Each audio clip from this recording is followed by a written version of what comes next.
Anak kita balik bawa result PSA, nak minta sign. Bah, ni cikgu suruh sign. Kita kesilapan kita rampas pada dia.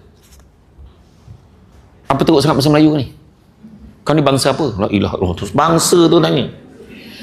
Bahasa Inggeris teruk sangat sampai fail. What's the?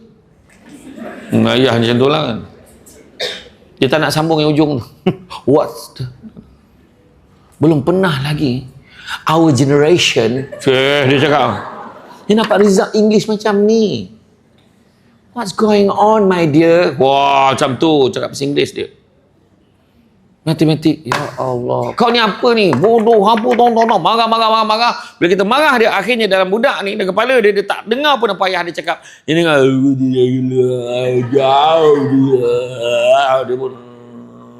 dia tak boleh tahan.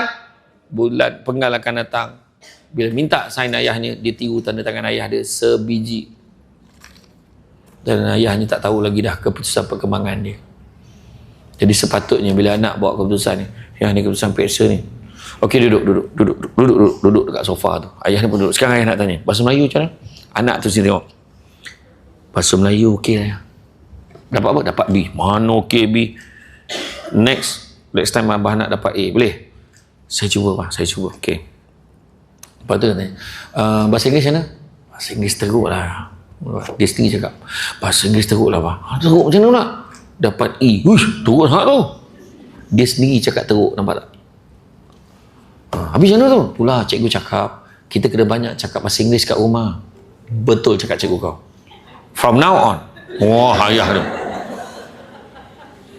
Sebelum ni dia tahu, yes, no right, thank you, I talking around about ni. We have to. Matematik macam mana? Matematik lagi teruk. Kenapa tak? Fail terus. La ilaha illallah. Kenapa teruk sangat? Itulah cikgu cakap kita kena banyak buat latihan matematik. Betul cakap cikgu kau tu.